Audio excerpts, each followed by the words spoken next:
Warahmatullahi wabarakatuh. Waalaikumsalam warahmatullahi wabarakatuh. Alhamdulillah wassalatu wassalamu ala Rasulillah wa ala alihi wa sahbihi wa mawalah wa la hawla wa la quwata illa billahi wa ba'du. Alhamdulillah, segala puja dan puji hanya milik Allah Jalla fi'ula. Salawat dan juga salam tetap kita hadiahkan kepada Rasul kita Nabi besar Muhammad sallallahu alaihi wa ala alihi wasallam. Pembahasan di malam hari ini kita akan membahas tentang keajaiban Al-Quran. Ma'asyiral muslimin wal muslimat rahimakumullah. Kita tahu bahwa Al-Quran adalah kalamullah. Dia adalah firman dari firman-firman Allah subhanahu wa ta'ala.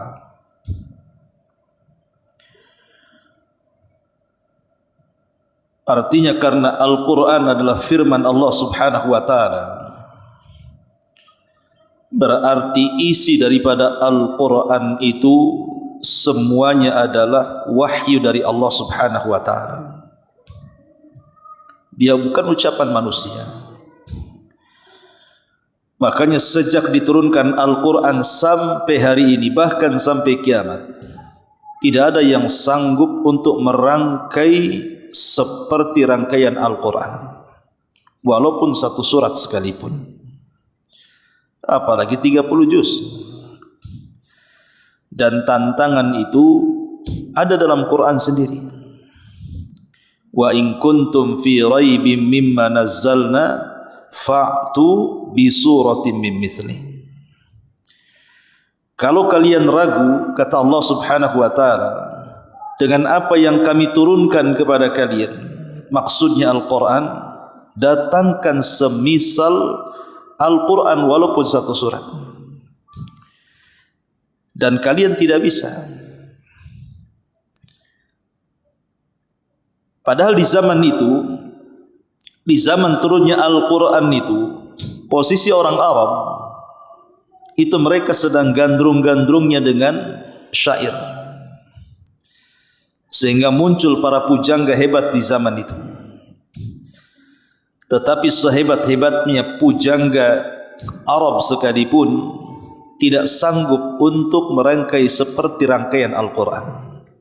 Ya, karena Quran adalah wahyu, bukan kalam manusia. Al-Quran ini memiliki pengaruh yang luar biasa, baik kepada manusia secara umum atau kepada kaum mukminin secara khusus, bahkan kepada binatang-binatang, gunung-gunung, langit-langit dan yang semacamnya. Pengaruh Quran itu luar biasa. Baik, kita akan contohkan beberapa kisah bagaimana pengaruh Al-Quran itu yang luar biasa. Dahulu di zaman Nabi SAW ada seorang sahabat, tentu ini peristiwanya sebelum dia masuk Islam, namanya Zubair ibnu Mut'im radhiyallahu anhu. Zubair ibn Mut'im ini sangat dendam dengan Nabi SAW karena banyak kerabatnya atau saudara-saudaranya meninggal dalam peperangan, dibunuh kaum muslimin,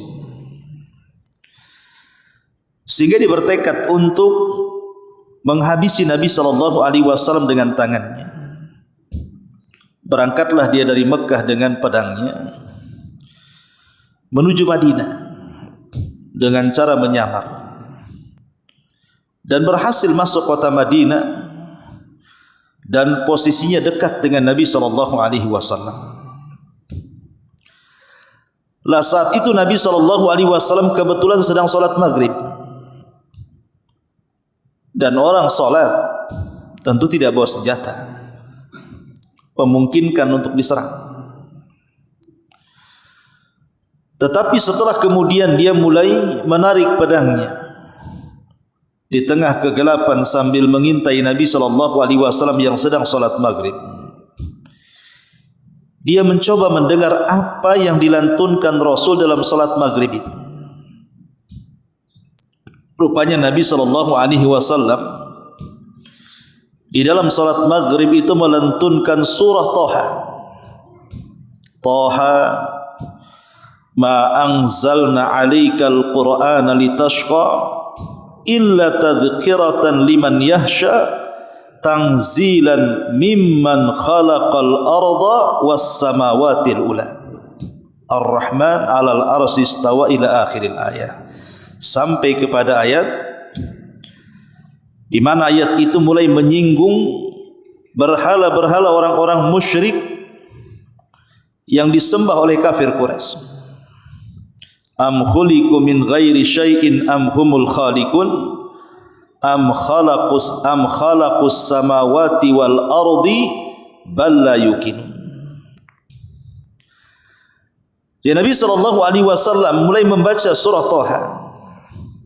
Dia mengatakan, Taha, kami tidak menurunkan Al-Quran kepadamu wahai Muhammad agar engkau merasa menjadi susah, melainkan sebagai peringatan bagi orang-orang yang takut kepada Allah, diturunkan dari Allah yang menciptakan langit dan bumi, yaitu yang Maha Pengasih, bersemayam di atas arasy-Nya.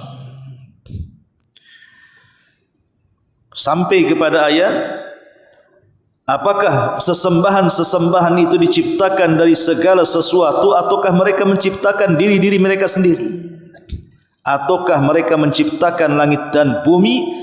Bahkan orang-orang musyrik sendiri tidak yakin dengan keyakinannya saat menyembah berhala-berhala itu. Ketika itu kemudian Zubair ibn Mut'im langsung menyarungkan kembali pedangnya. Kemudian dia langsung lemas dan mengatakan, kada qalbi an yatir, hampir-hampir hatiku terbang. Dari situ hidayah Allah Subhanahu wa taala masuk. Ya, karena Zubair orang Arab, dia paham bahasa Arab, dia paham apa yang diucapkan Nabi SAW dari kandungan-kandungan Quran itu. Makanya kemudian Nabi SAW selepas salat maghrib, tiba-tiba Zubair ibn Mut'im yang tadinya hendak menghunus pedang dan membunuh Rasul, tiba-tiba datang kepada Rasulullah. Kemudian mengatakan, ya Rasulullah, asyhadu an la ilaha illallah wa asyhadu annaka Rasulullah. Masuk Islam dia. Kemudian Zubair mengatakan, dulu tidak ada manusia yang lebih aku benci kecuali kamu, katanya. Sekarang tidak ada manusia yang paling aku sukai kecuali kamu. Bagaimana Al-Quran itu merubah kebencian menjadi cinta. Keajaiban Al-Quran. Ketika Nabi SAW mendapatkan keluhan dari para sahabat di permulaan dakwahnya tentunya ya, karena tekanan-tekanan orang-orang Quraisy itu cukup hebat, sudah mulai melakukan pembunuhan kepada keluarga Ammar ibn Yasir. Akhirnya mereka ingin hijrah, tapi tidak tahu harus hijrah ke mana. Maka Nabi SAW memerintahkan mereka, sebaiknya kalau kalian ingin hijrah, hijrah ke Habasyah. Karena di Habasyah itu ada raja yang sangat adil yang tidak pernah menzalimi siapapun dari rakyatnya. Itulah Najasyi, atau namanya Ashamah ibn Afjur. Akhirnya kemudian banyak para sahabat satu-satu hijrah dari Mekah menuju Ethiopia atau Habasyah. Rupanya hijrah para sahabat ini kedengaran oleh para pembesar Quraisy. Maka mereka pun mengadakan rapat, kemudian mengutus orang yang dekat dengan Raja Najasyi agar mengembalikan para sahabat, dikembalikan ke Mekah. Diutuslah seorang pedagang namanya Amr ibnu Asim radhiyallahu anhu sebelum masuk Islam. Karena posisi Amr ibn As ini termasuk pemimpin dari pemimpin Quraisy. Dia sama levelnya dengan Khalid ibn Walid. Dan dua-dua juga sama, ya, telat dapat hidayah. Setelah Islam 20 tahun lewat baru kemudian Khalid masuk Islam. Begitu juga Amr ibn As masuk Islam. Karena keduanya adalah tokoh Quraisy masalahnya. Jadi hidayah agak lambat. Lah Amr ibn As radhiyallahu anhu ini diutus oleh kafir Quraisy untuk menyusul para sahabat yang sudah duluan hijrah ke Ethiopia. Akhirnya kemudian dia menyogok Najasyi dengan harta yang banyak supaya Najasyi mengizinkan dan memerintahkan supaya pengikut Muhammad itu dibawa oleh dia dikembalikan ke Mekah. Tapi Najasyi ini orang cerdas. Apalagi Najasyi ini bukan agamanya bukan agama musyrik penyembah berhala, dia seorang Nasrani. Sehingga Najasyi mengatakan tidak bisa, harus ada alasannya. Ketika itulah akhirnya dikumpulkan para sahabat Nabi SAW di hadapan Najasyi dan juga di hadapan Amr ibn As radhiyallahu anhu. Kemudian Amr bin As mulai mengejek-ngejek kaum muslimin di hadapan Raja Najasyi agar Najasyi terprovokasi kemudian memerintahkan mereka dideportasi dan dikembalikan ke Mekah. Tapi Najasyi tidak terprovokasi. Justru ketika Najasyi mendengar bahwa di Mekah itu ada orang yang mengaku Nabi, maka dia mulai bertanya kepada salah seorang sahabat namanya Ja'far bin Abi Talib Ibn Abdul Muttalib dan mengatakan, adakah sesuatu kalimat yang dikatakan Nabi? Aku ingin mendengarnya. Maka Ja'far radhiyallahu anhu ketika itu memilih surat yang tepat dengan kondisi di mana dia dihadapkan dengan seorang raja Nasrani. Maka dia memilih surah Maryam.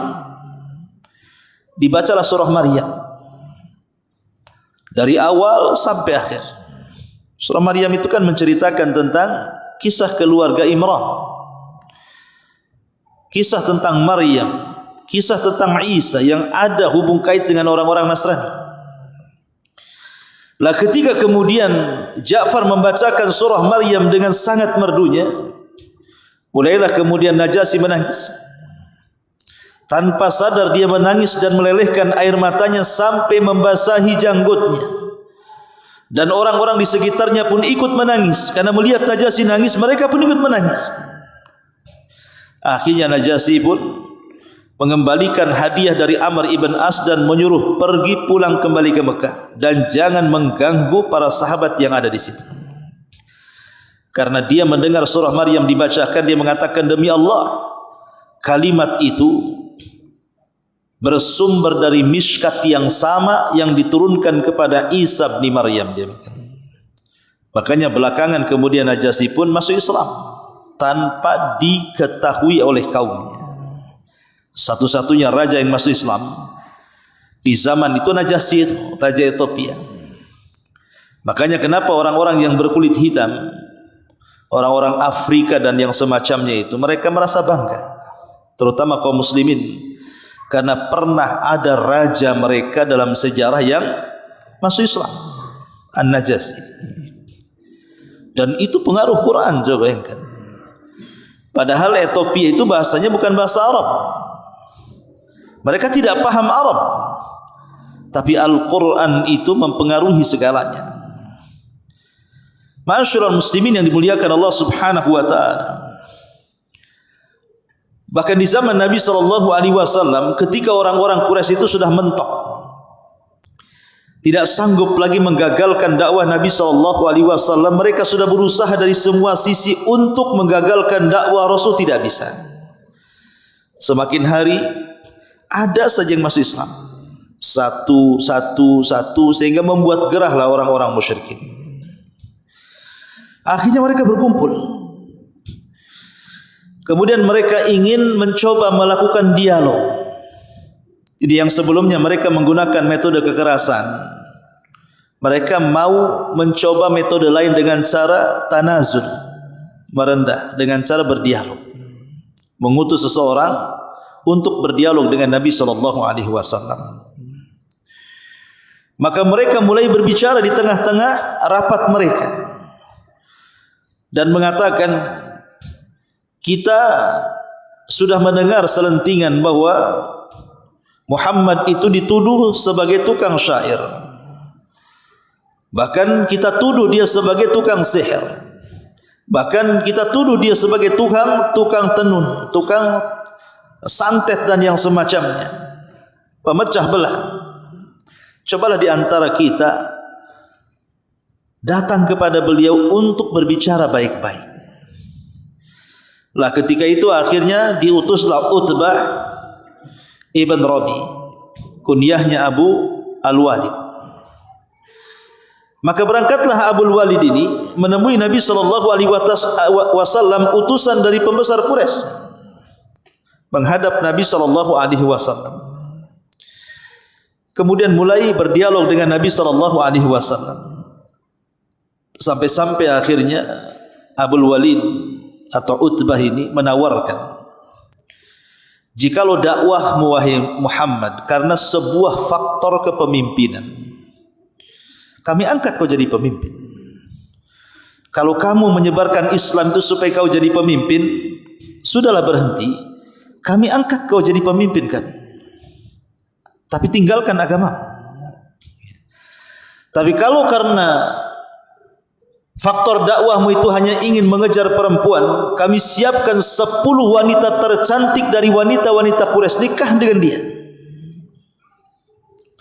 Tapi kalau faktor dakwahmu karena sebuah kekayaan, kau ingin menjadi orang kaya sehingga membuat ajaran baru di tengah-tengah kami siap kumpulkan harta-harta kami dan engkau akan menjadi orang yang paling kaya di Mekah.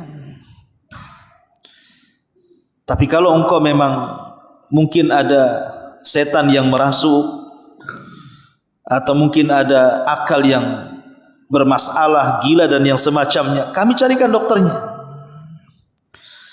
Jadi orang-orang Quraisy itu masih menyangka saja bahwa dakwah Islam itu bukan dakwah hak. Jadi Nabi SAW menyebarkan Islam itu, sangkaan orang-orang Quraisy seolah-olah dia ingin menjadi pemimpin, dia ingin menjadi orang kaya, dia ingin populer dan terkenal, dia ingin menjadi orang yang bisa menikahi banyak wanita. Makanya kemudian Al-Walid mengatakan seperti itu, in kunta turidu malan jama'na min amwalina wa in kunta turidu nisaan jawazna bi ahsani fatati Quraisyin wa in kunta turidu malikan malaknak. Kalau engkau ingin harta, kami beri. Kalau engkau ingin wanita, kami siapkan. Kalau engkau ingin jadi raja, kami angkat kau jadi raja. Kemudian Nabi SAW diam saja. Dia tidak bicara kepada Abu Walid. Ya. Sampai pada waktunya ketiga, Utbah ini sudah lama bicara, sudah capek juga mungkin. Kata Rasulullah, hal faragta ya Abu Walid? Sudah selesai kau bicara. Akhirnya kemudian Rasul mengatakan, bagaimana kalau aku yang bicara sekarang? Nabi SAW tidak menanggapi semua keinginan Utbah ini. Jadi pertanyaan Utbah ini tidak dijawab oleh Rasul. Tapi Nabi SAW langsung membacakan ayat Al-Quran. A'udzubillahi minasyaitonirrajim, bismillahirrahmanirrahim. Kemudian dia baca surah Thaha sampai kepada fa'in a'radu anzartukum sa'iqatan misla sa'iqati 'adin wa thamud. Kalau mereka berpaling ya Abul Walid, maka mereka akan dikirim halilintar yang pernah membinasakan kaum Ad dan kaum Thamud. Ya. Kenapa Nabi SAW memilih ayat ini mengingatkan tentang kaum Ad dan kaum Thamud? Karena dua kaum ini pernah ada di zaman Arab kuno. Kita tahu bahwa Nabi Arab itu ada berapa? Ada 4. Pertama Nabi Hud, yang kedua Nabi Saleh, yang ketiga Nabi Shu'aib, yang keempat Nabi kita Muhammad SAW. Itu disebut Nabi Arab namanya. Yang lainnya Nabi-Nabi Bani Israel. Adapun Nabi Hud dikirim kepada kaum Ad, Adapun Nabi Saleh dikirim kepada kaum Tsamud. Adapun Nabi Syuaib dikirim kepada Madian. Adapun Nabi kita Muhammad SAW dikirim kepada seluruh umat manusia dan jinnya. Jadi Nabi SAW mengingatkan tentang kaum Hud dan kaum Saleh, Ad dan Tsamud. Kalau mereka berpaling, maka akan turun azab kepada mereka seperti Allah turunkan azab kepada pendahulu kita kaum Ad dan Tsamud. Mau? Tiba-tiba Utbah ini gemetar, kemudian menutup dalam riwayat disebutkan dalam kitab Dalailun Nubuwah itu, sampai karena ketakutannya Abul Walid atau Utbah ini sampai menutup lisan Rasul, membekap seperti ini. Sudah, hasbuka ya Muhammad, cukup, saking ketakutannya. Ya. Kemudian setelah itu dia pergi. Setelah pergi dia kumpulkan para pembesar. Para pembesar Quraisy heran dan mengatakan, ya Aba Walid, muka pulangmu tidak seperti muka pergimu, katanya. Muka perginya kayak yakin dia akan bisa merayu Nabi, tapi pulangnya lunglai seolah-olah kalah perang. Kemudian dia mengatakan, demi Allah, kata Abul Walid ini, aku sudah berdialog dengan Muhammad. Kalau kalian katakan dia perangkai syair, ucapannya bukan syair, dia lebih di atas syair. Kalau kalian katakan dia kahin, dukun, tidak ada dukun yang seperti itu mantra-mantranya. Pokoknya kemudian tiba-tiba dia membela Nabi SAW. Coba bayangkan. Itulah pengaruh Al-Quranul Karim. Bisa membolak-balik hati manusia. Yang tadinya datang semangat akan merayu Nabi SAW supaya menghentikan dakwahnya, pulang pula kayak kalah judi kan gitu, kalah telak gitu. Tidak bisa apa-apa. Itulah pengaruh Quran, ikhwan. Ma'asyiral muslimin yang dimuliakan Allah Azza wa Jalla, bahkan lebih daripada itu. Saat Nabi SAW pulang dari Taif, 10 hari di Taif. Bayangkan Taif dari Mekah ke Taif itu jauhnya 60 mil. Jalan kaki Nabi SAW 60 mil. Jauh 60 mil itu, ikhwan. Jalan kaki bersama Zaid ibn Harithah. Dia mencoba peruntukannya berdakwah di kota Taif karena Mekah sudah tidak bisa didakwahi. Berangkat dia ke Taif. 10 hari dia di Taif. Dia masuk dari kabilah 1 ke kabilah 2, dari kabilah 2 ke kabilah 3, dan begitu hampir semua kabilah di Taif didatangi Rasul, meminta agar mereka mau melindungi Nabi dan mau bekerja sama dalam menyebarkan dakwah Nabi. Tapi tidak ada satupun kabilah yang membela Nabi. Justru mereka menyakiti Rasul dengan melempari batu. Terpaksalah Rasul harus lari 3 mil, bayangkan. Dikejar. Mau balik ke Mekah tidak bisa karena diancam dibunuh. Akhirnya kemudian sembunyi di bukit, sembunyi di hutan kurma, di kebun kurmanya milik Utbah ibn Rabi'ah. Lah kemudian Nabi SAW beberapa hari tinggal di dalam kebun kurma itu. Sampai satu hari ketika Nabi SAW sedang sholat subuh, sholat fajar. Rupanya ada dari kalangan jin Nasibah. Nasibah itu jin berasal dari kabilah Nasibah Yaman. Ada sekitar 7 atau 8 jin itu nyasar ke tempat situ. Tiba-tiba kemudian segerombolan jin ini, sekelompok jin ini mendengar Nabi SAW sedang membaca Al-Quran pada sholat subuh, sholat fajar.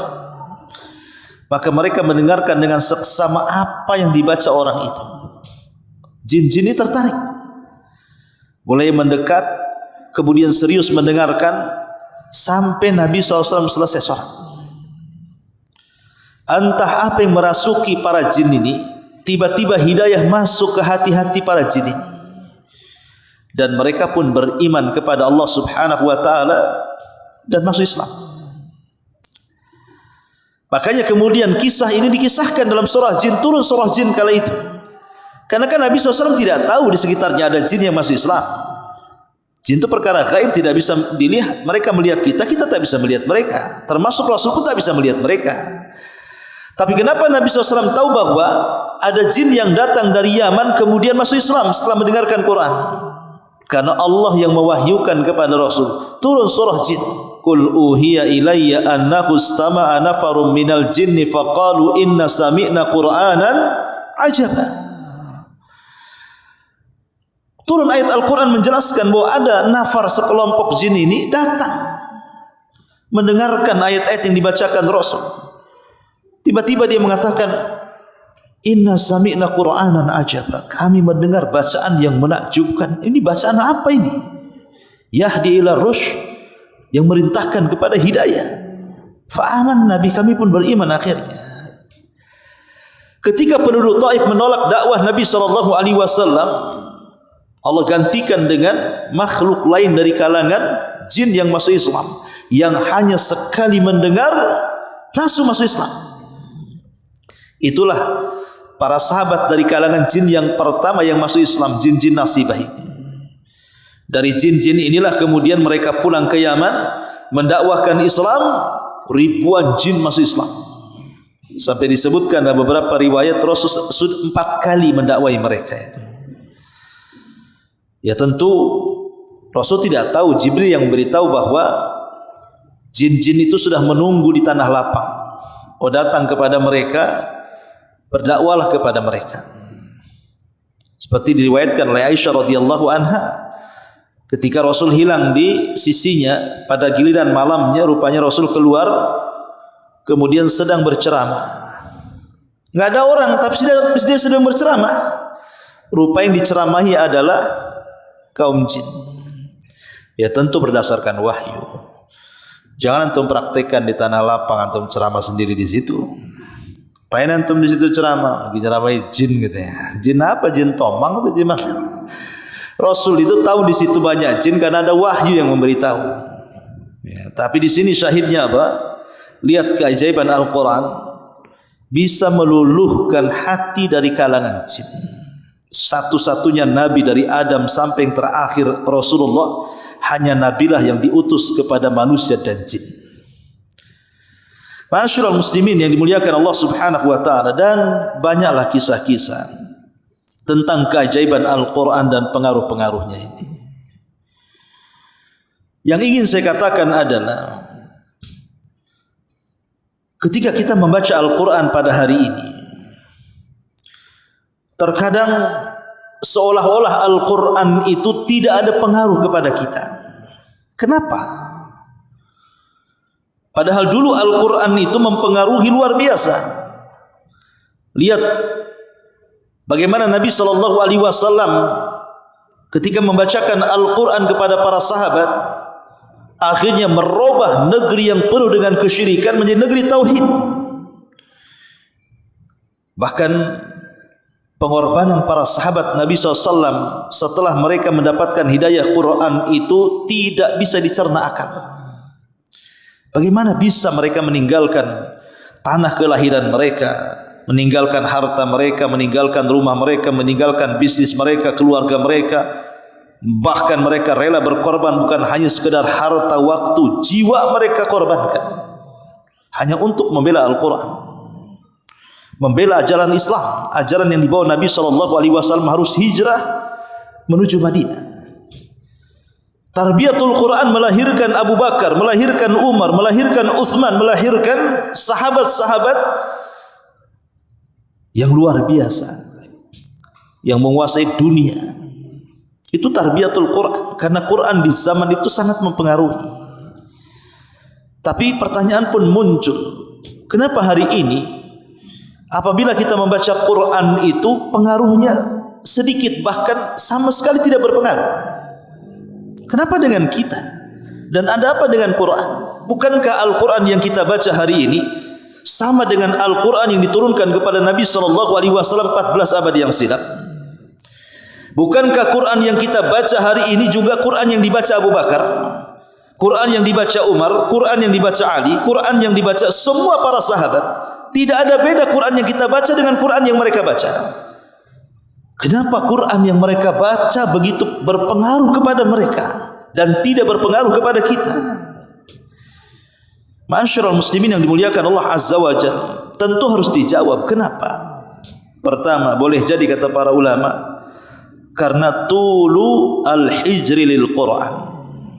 Boleh jadi karena kita ini terlampau lama meninggalkan Quran. Karena ada orang-orang yang membaca Quran itu setahun sekali nunggu Ramadan. Gimana mau berpengaruh? Baca Qurannya saja setahun sekali kalau bulan Ramadan. Itu pun tidak dihatamkan. Kadang-kadang kayak puasa Daud, kadang-kadang baca, kadang-kadang enggak. Padahal sudah nunggu 1 tahun, bayangkan. Bulan yang di situ diturunkan Quran, tidak membaca Quran. Kan aneh. Ramadan kan bulan Quran. Tapi banyak orang yang meninggalkan Quran di bulan Quran. Kalau di bulan Ramadan saja orang balas membaca Quran, macam mana di bulan-bulan yang lainnya? Lah, inilah alasannya kenapa Al-Quran tidak banyak mempengaruhi kita itu. Karena kita terlampau lama meninggalkan Quran. Ya mungkin kalau antum yang di pesantren, alhamdulillah mungkin tiap hari bisa baca Quran. Tapi masyarakat awam sana, ketika menikah, maharnya seperangkat alat salat dan sebuah mushaf Al-Quran. Mantap tidak itu? Mantap. Maksudnya seperangkat alat sholat supaya habis nikah sholat, habis nikah banyak baca Quran kan begitu. Tapi tidak, habis nikah apa? Qurannya ada di etalase, tidak pernah keluar 10 tahun masih bagus saja, nggak ada lecet-lecetnya. Ya boleh nggak pernah dibaca, gimana pula?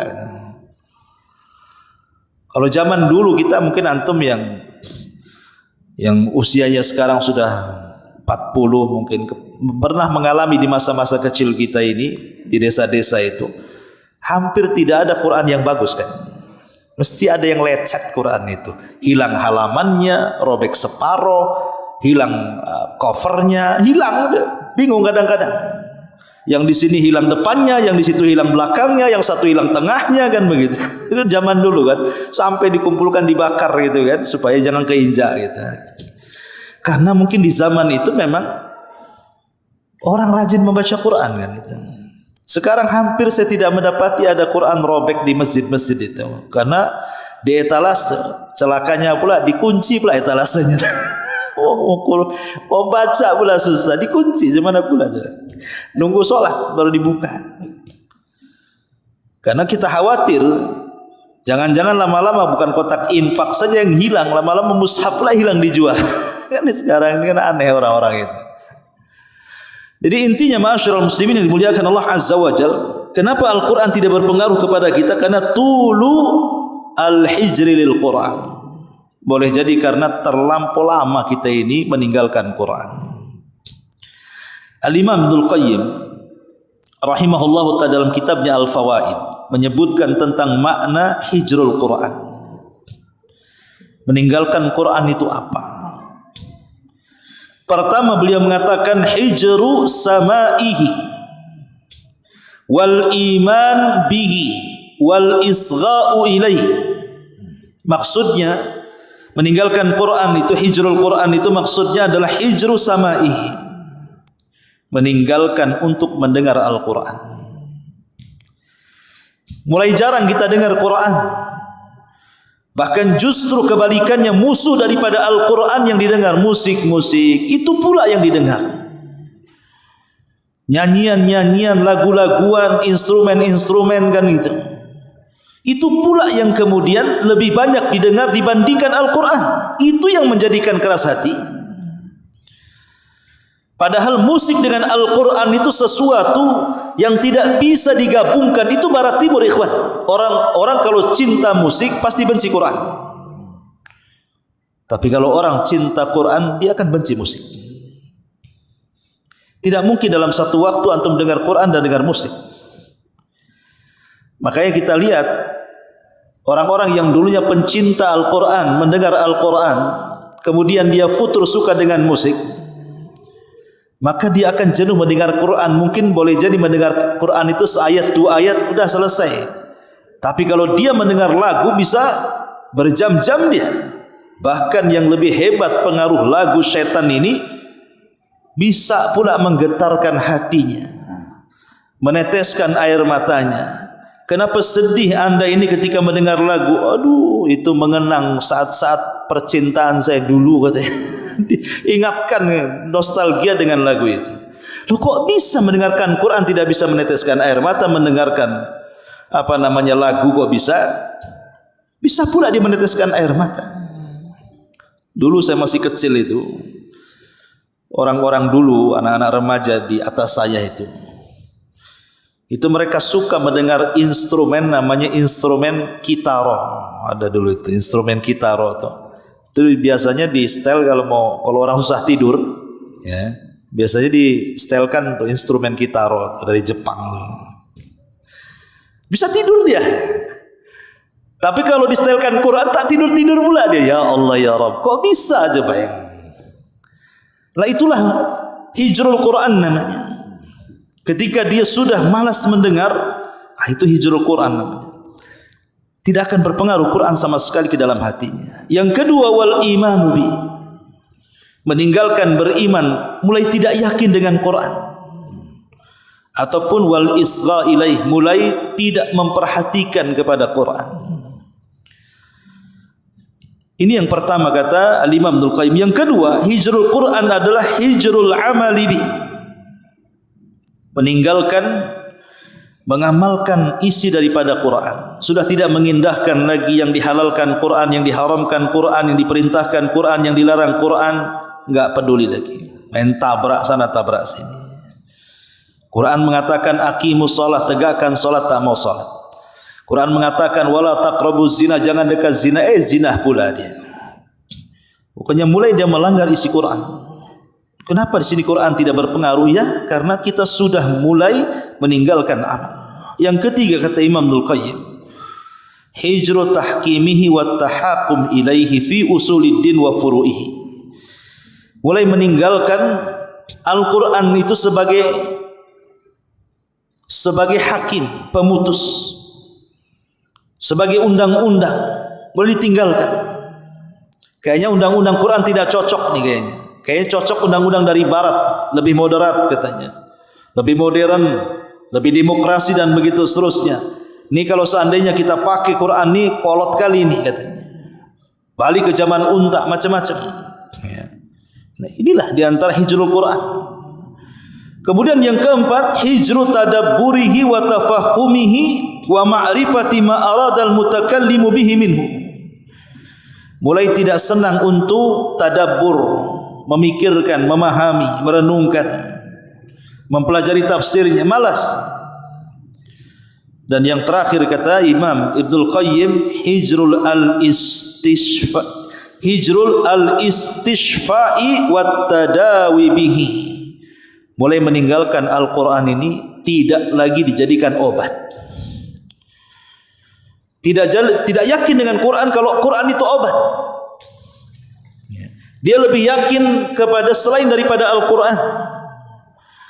Padahal Quran itu bukan hanya obat ruhani saja, jasmani juga bisa diobati dengan Quran sebenarnya. Ketika kemudian Al-Quran sudah mulai ditinggalkan dari segi 5 perkara ini, kata Imam Ibnul Qayyim, inilah yang disebut dengan hijrul Quran. Hijrul Quran ini penyebab utama kenapa Al-Quran tidak berpengaruh dalam kehidupan kita. Ini yang pertama, hijrul Al-Quran.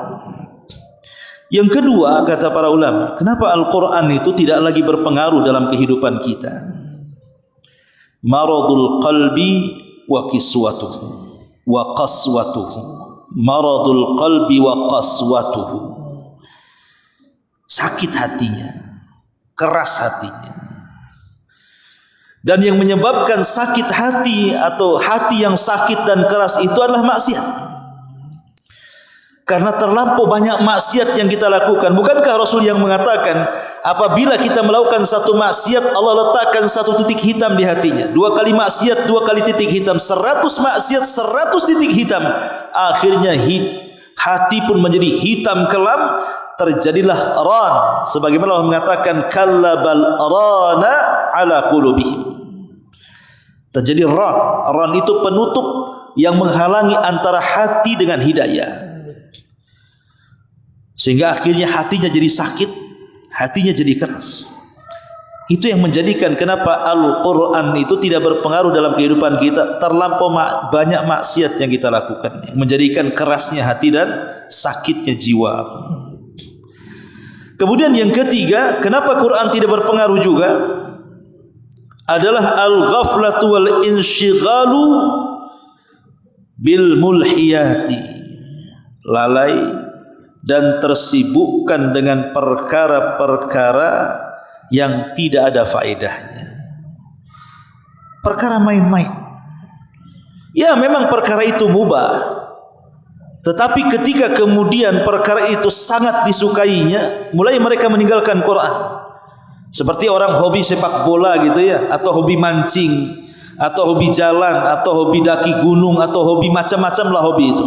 Itu kan perkara mubah-mubah saja kan.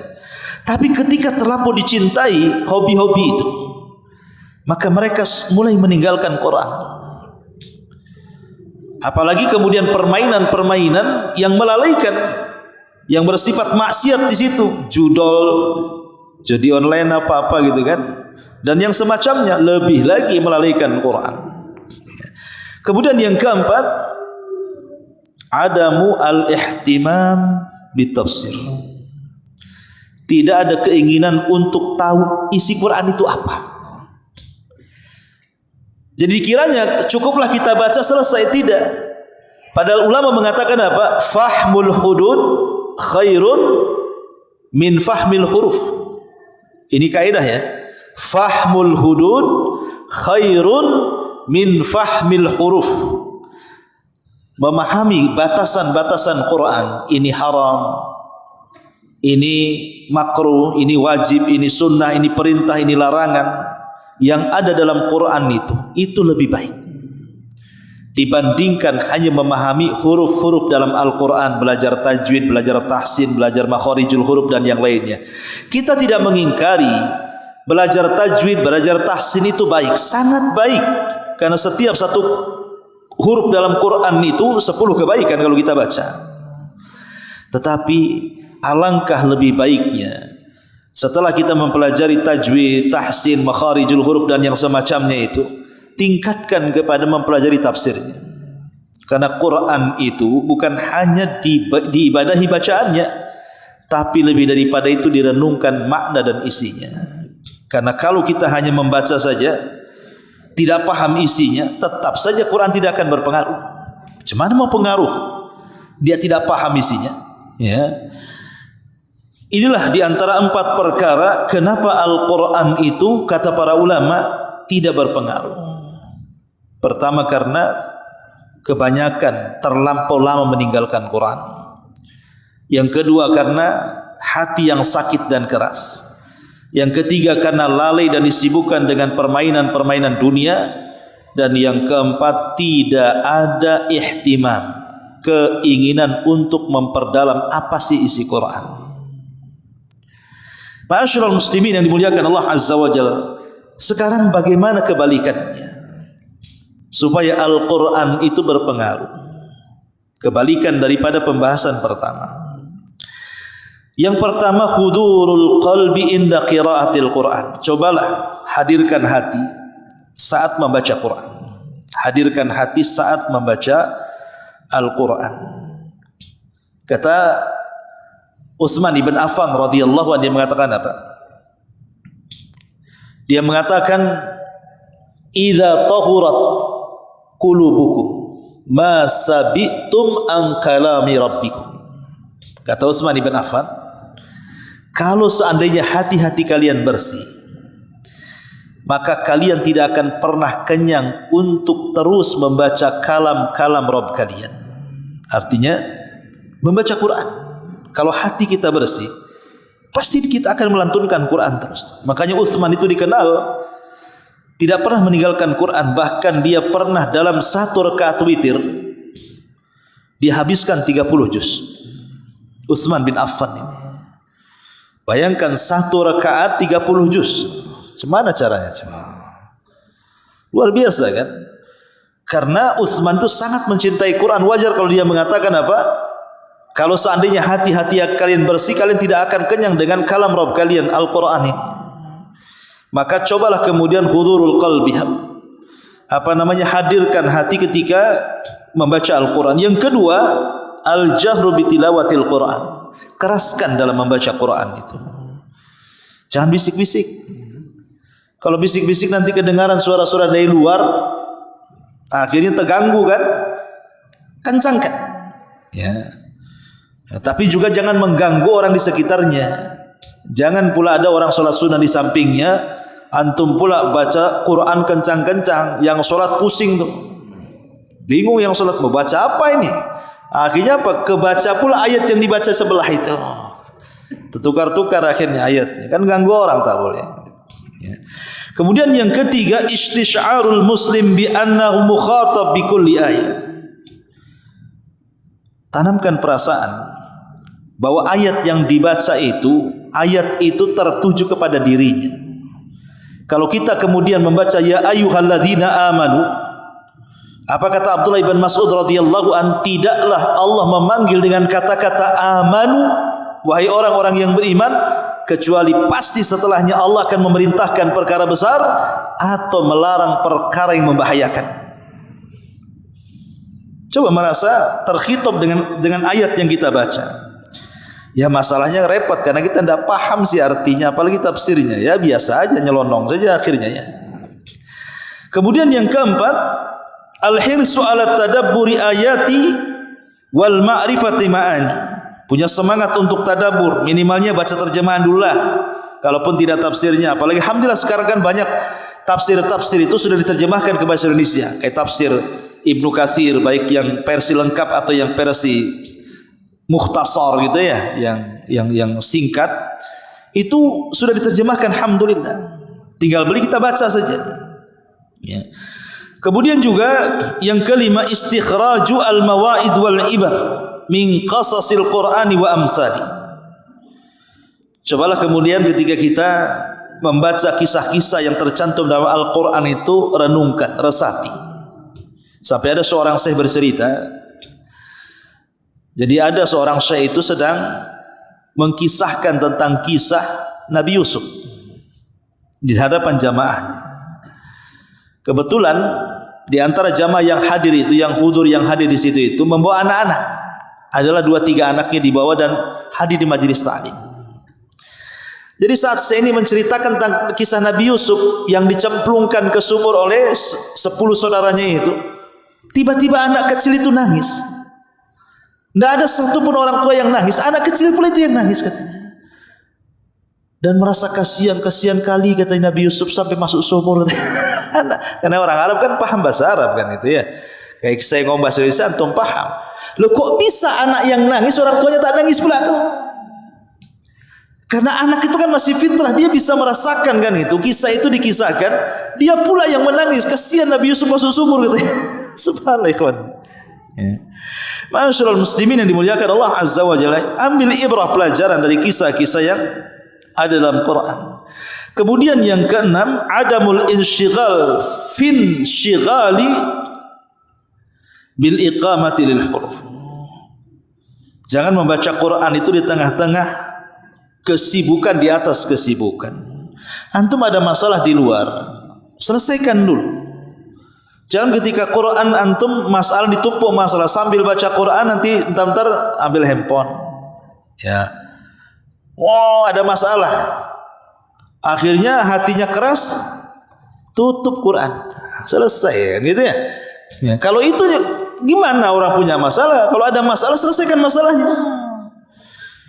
Kalau ingin baca Quran, jangan ada masalah di atas masalah. Fokus baca Quran, ya baca Quran saja. Antum umpamanya, saya ingin baca Quran 20 menit. Ya sudah, 20 menit jangan ada yang ganggu. Matikan handphone, duduk baca Quran. Maka insya Allah itu akan berpengaruh. Ya. Kemudian juga al-hirsu ala qiyamil laili bil Quran.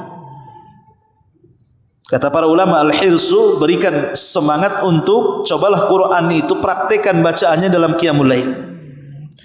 Karena qiyamul lail itu kan asyaddu wat'an wa aqwa mukila. Dalam surah Muzammil, asyaddu wat'an wa aqwa mukila, lebih berasa. Bacaan Quran di tengah malam itu lebih berasa ke dalam hati, lebih meresapi jiwa. Ya. Kemudian yang terakhir juga berdoalah kepada Allah Azza wa Jal agar kita bisa mengambil manfaat dari Quran. Ya muqallibal qulub tsabbit qalbi ala ta'atik. Dan tidak bisa diperpanjang juga karena waktu. Yang pembahasan terakhir kita baca secara singkat saja, samratu ta'assur bil Quran. Apa buahnya? Buah daripada pengaruh Quran itu apa? Pertama, ziyadatul iman. Kalau orang bisa mengambil manfaat dari Quran itu pasti tambah imannya. Yang kedua, salahul qulub. Kalau orang bisa mengambil manfaat dari Quran itu pasti bersih hatinya. Yang ketiga, al-iqbalu ala ta'atillah. Orang kalau bisa mengambil manfaat dari Al-Quran, maka dia lebih bisa lagi untuk memperbanyak ketaatan kepada Allah. Yang keempat, ziyadatu khasyatillah. Orang yang mampu mengambil manfaat dari Al-Quran maka akan bertambah rasa takutnya kepada Allah Subhanahu wa ta'ala. Innama yakhshallah min ibadihil ulama. Yang kelima, tahdzibus suluk wal akhlak. Orang yang bisa mengambil Al-Quran itu sebagai hidup untuk kehidupannya, mengambil manfaat dari Quran sebagai memperbaiki kehidupannya, pasti dia akan baik akhlaknya. Kalau bukan karena Quran, tentu Rasul tidak akan dipuji akhlaknya. Ingat ya, kalau bukan karena Quran, maka Allah tidak akan pernah memuji akhlak Nabi. Ketika Allah mengatakan wa innaka la'ala khuluqin azim, tidak ada nabi satupun yang dipuji oleh Allah dengan mengatakan wa innaka la'ala khuluqin azim. Wahai Muhammad, engkau di atas akhlak yang paling agung. Tidak ada satupun nabi kecuali Nabi. Tapi ingat bahwa kalau bukan karena Quran, Rasul tidak akan pernah dipuji oleh Allah seperti itu. Kenapa? Karena akhlak Rasul itu Quran. Aisyah radhiyallahu anha ditanya tentang akhlak Rasul. Apa kata Aisyah? Kana khuluquhul Quran. Akhlaknya Rasul itu Al-Quran. Artinya kalau tidak ada Quran maka Rasul tidak akan punya akhlak, itu maksudnya. Karena itulah akhlak yang berjalan. Ya. Ma'asyiral muslimin yang dimuliakan Allah Azza wa Jalla. Inilah di antara buah daripada orang-orang yang mampu mengambil manfaat daripada Al-Qur'anul Karim.